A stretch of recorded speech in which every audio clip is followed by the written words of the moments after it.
Salut à tous, vous êtes sur les chroniques du blindage et joyeux Halloween. Il fallait bien que je me déguise. Une revue de détails un petit peu particulière puisque c'est une exclusivité spéciale Halloween avec un super kit. Vous allez le voir, en fait, vous ne le voyez pas.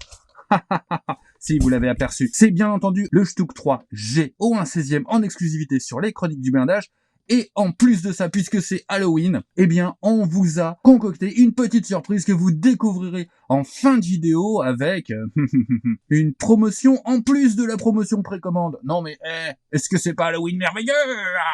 Ce kit, il nous est parvenu et il sera très prochainement, bien entendu, en vente chez notre partenaire Domino. Donc un grand merci à Dasver et à Sylvain de Domino de nous avoir fourni l'un des premiers exemplaires. Alors on va beaucoup parler du Stug 3G d'ici la fin d'année, mais en attendant, on regarde ce Stug 3G qui est directement basé sur les fichiers 3D du très joli Stug 3G Tacom qui avait été édité au 1/35e. Donc ça présage que du bon sur ce kit. Allez, on découvre la maquette et n'oubliez pas qu'à la fin de cette vidéo, vous allez me retrouver avec mon masque parce qu'on va purger le prix de cette maquette. Le Stuck 3G dans sa version Early au 1/16e chez Daswerk. C'est une boîte qui est impressionnante parce que c'est quasiment un cube. Donc là, vous le voyez par rapport à mes mains, c'est une grosse boîte. J'ai dû élargir le champ. Et donc, vous avez les choses qui sont d'habitude hors champ que vous pouvez voir parce que la boîte est énorme. Et regardez, elle est, je vous l'ai dit, elle est quasiment cubique. Donc on voit sur le côté déjà qu'on va avoir 5 décorations qui sont documentées. Donc ça, c'est plutôt chouette.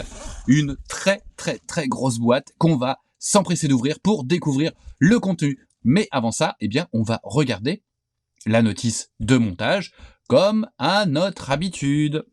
On commence l'assemblage par la baignoire de la caisse, sur laquelle on va venir ajouter les différents points de fixation pour venir ensuite positionner le train de roulement.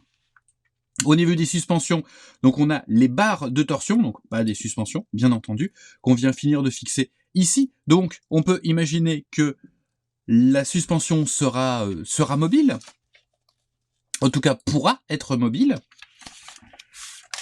Ceci étant fait, on finit d'agrémenter la caisse avec les différentes trappes et les différents éléments, et on commence à mettre les bras de suspension, les bras qui vont maintenir les galets tout le long de la caisse.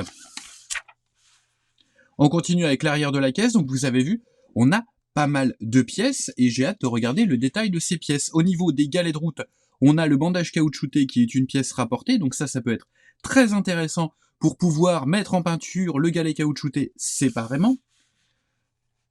Les galets qui semblent également très bien détaillés, poulie de retour, galet de tension et barbotin.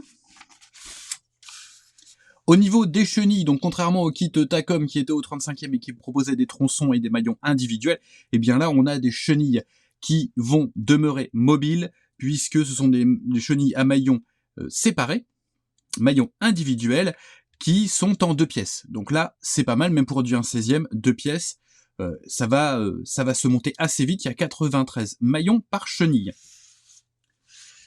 On agrémente l'intérieur de la caisse, je dis bien on agrémente, avec la paroi pare-feu du moteur. On a ensuite des détails, vous allez voir qu'en fait on a les détails au niveau du compartiment de combat. Donc on n'a pas le moteur et on n'a pas le poste de pilotage. Mais on a quand même un intérieur au niveau du compartiment de combat. Là, ici, c'est la plage avant avec les trappes conducteurs et mitrailleurs. On continue avec le compartiment de combat. Donc ça, c'est plutôt sympa parce que quand les trappes de la casemate seront ouvertes, eh bien, on pourra voir le détail de l'intérieur du compartiment de combat et de la culasse, vous allez le voir. Les garde-boue qu'on agrémente avec le lot de bord habituel, l'outillage habituel des blindés allemands, le cric, vous avez vu, qui semble bien détaillé, en tout cas qui est décomposé en 1, 2, 3, 4, 5, 6, 7, en 8 pièces. les extincteurs, typiques des blindés allemands, ainsi que la pelle. On continue avec l'équipement radio, qui viendra prendre place sur cette tablette qui sera positionnée à l'intérieur du compartiment de combat, les surblindages de part et d'autre du canon, la casemate qu'on vient fixer sur, ou plutôt, on fixe les garde-boue sur la casemate, et les deux étagères de chaque côté à l'intérieur de la casemate avec les équipements radio. On continue avec la plage moteur. Les aérations reçoivent des grilles en photodécoupe. Les deux galets de rechange qui viennent se fixer sur la plage moteur.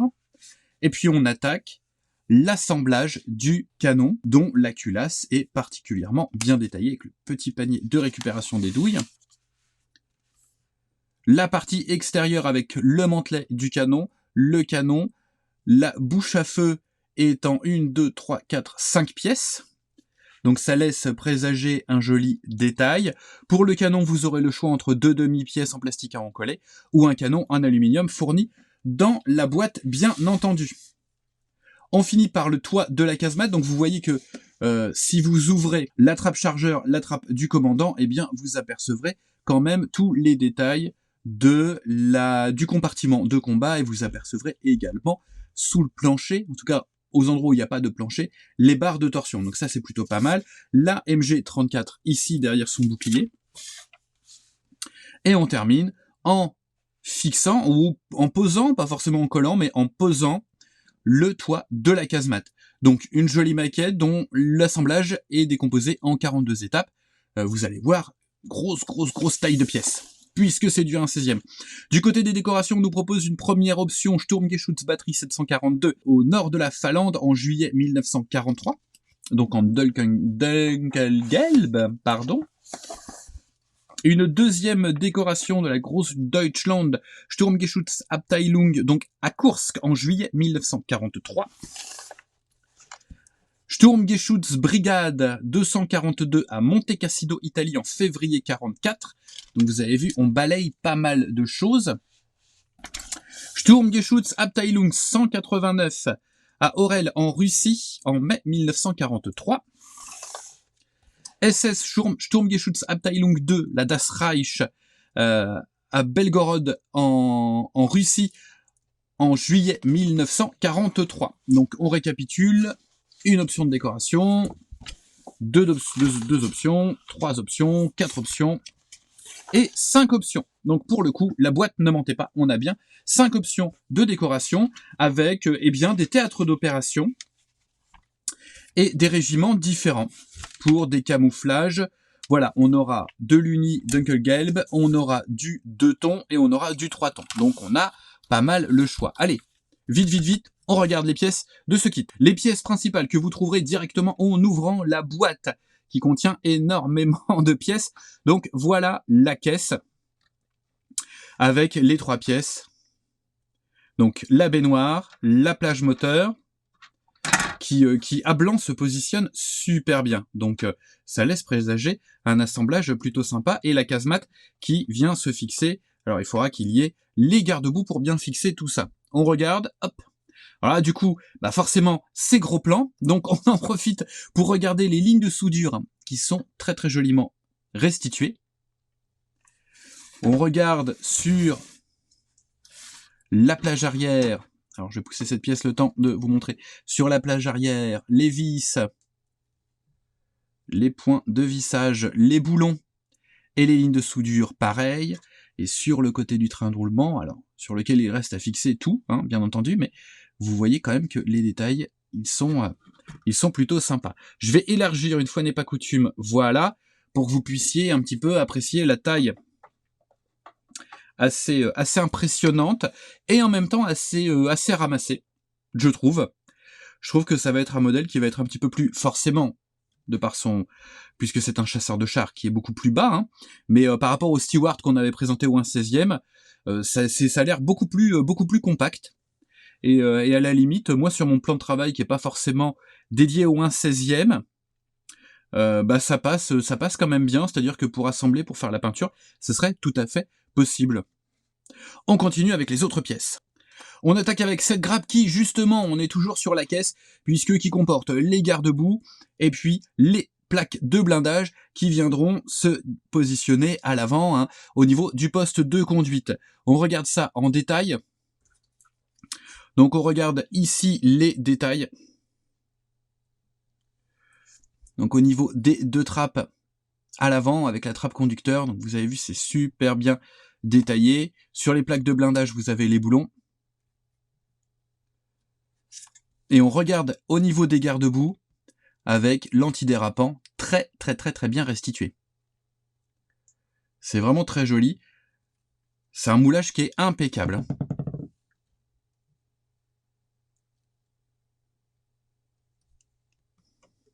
On enchaîne avec les grappes qui comportent les éléments du train de roulement ainsi que les chenilles.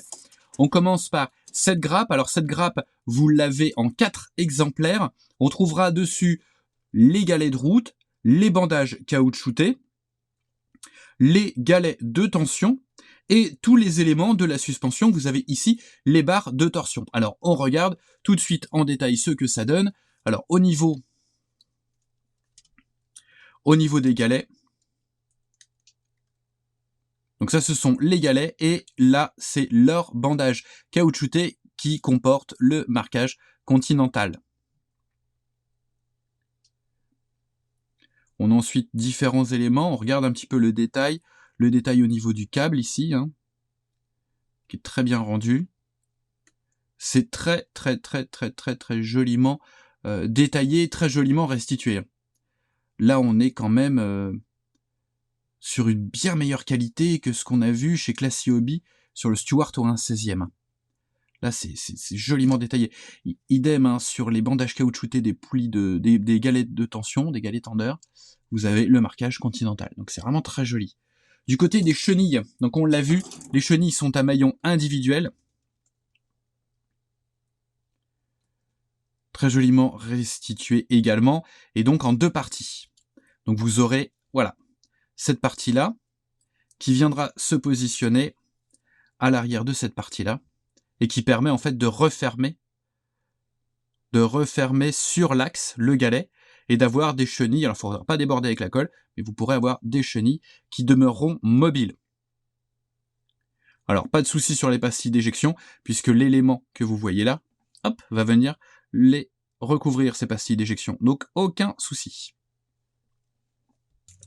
Une autre grappe que vous aurez en double, et qui concerne toujours le train de roulement, avec des galets de route, hein, ceux qui ne pouvaient pas être disposés sur la précédente grappe, et vous avez les barbotins, les poulies de retour, et des éléments comme le carter ici, pour le barbotin, des éléments du train de roulement, les bras de suspension. Donc on regarde ça en détail.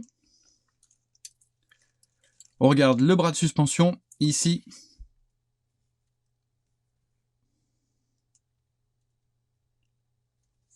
Vous avez également, je ne l'ai pas montré au début, mais les petits pots lance-fumigènes hein, qui sont percés. Donc ça c'est plutôt intéressant. Au niveau du barbotin, on a un très joli détail bien restitué. C'est impressionnant comme barbotin hein, ou un 16e. La poulie de tension à l'arrière ici. C'est très beau, hein. C'est très beau. Les petits galets tendeurs, donc ils sont sans leur bandage caoutchouté. Regardez sur les galets de route, on a la petite, on a les petites soudures à l'intérieur. C'est vraiment très joli.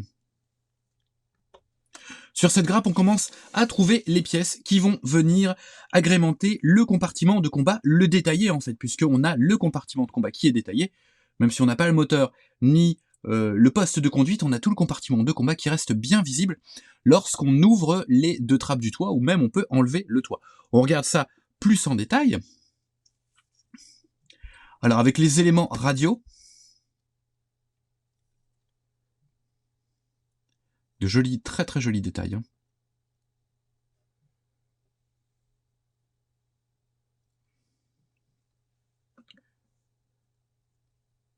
Le petit strapontin.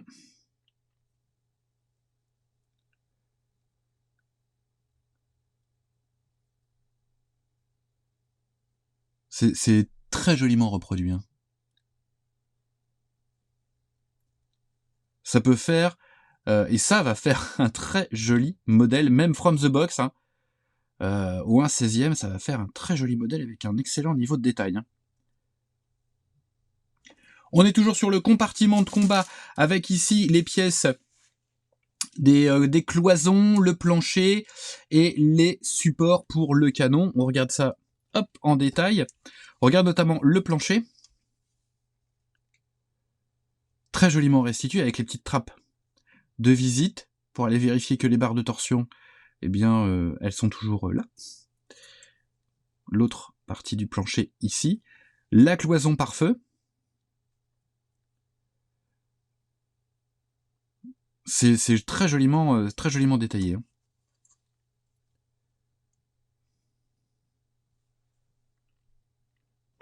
Sur cette grappe, des éléments du canon, de sa culasse ainsi que le mantelet. Alors on se regarde tout de suite le mantelet du canon avec la ligne de soudure qui va bien. On a ensuite, hop, la bouche à feu, tous les petits détails qui vont venir former la culasse. Là, on a le canon en plastique, donc en 2 demi-coques.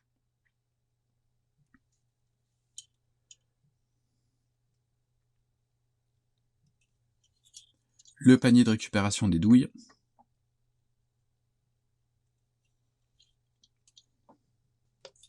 La boîte contient un canon en aluminium tourné.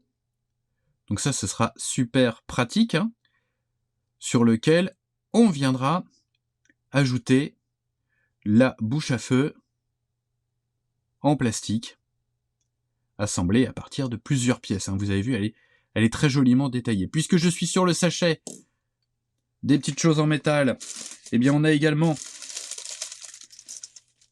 le câble qui est fourni.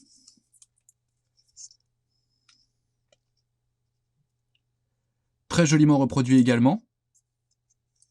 Et qui est bien souple. Il est vraiment bien souple, donc il n'y aura pas de souci pour le mettre en forme. C'est vraiment très bien. Hop, je le remets comme ça. Vraiment très très bien. On a une planche de photodécoupe qui contient donc les principales grilles au niveau du moteur, avec là au 1/16e, eh bien, un grillage croisé. Donc très bien restitué. Ça c'est vraiment chouette. Alors vous voyez pas le côté croisé dessus-dessous, on va essayer de zoomer. Il est très joliment reproduit.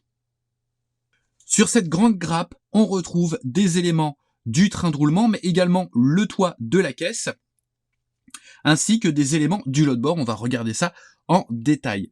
Au niveau du toit de la caisse, on retrouve bien entendu le même soin de reproduction du détail que sur les autres éléments, la plage moteur, la casemate ou les plaques avant.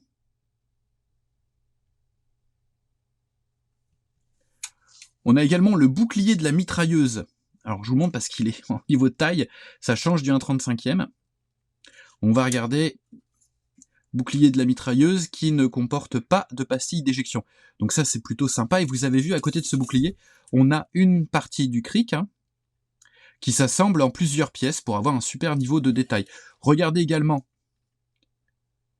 la pelle avec son système d'attache qui est super bien détaillé dessus. Donc là, l'ajout de photodécoupe se justifierait pas forcément. On a déjà un très bon niveau de détail. Pareil, hein, sur la hache, ainsi que sur la pince. On a ici l'extincteur.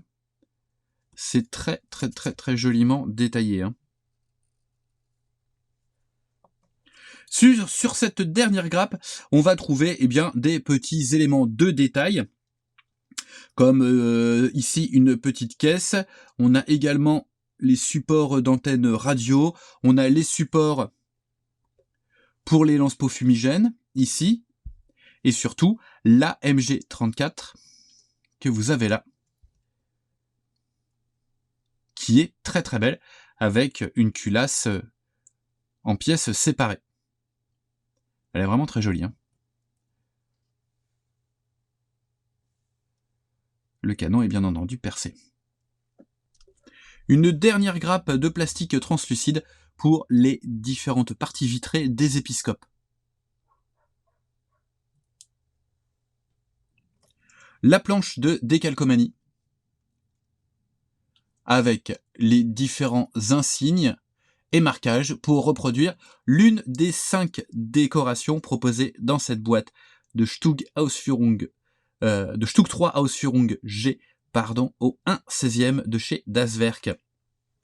Voilà, donc vous avez vu un kit qui est plutôt très beau, le premier 1/16e de chez Das Werk, donc très inspiré du très joli Tacom au 1/35e, donc une super maquette au 1/16e qui, montée from the box, présentera un excellent, très bon niveau de détail.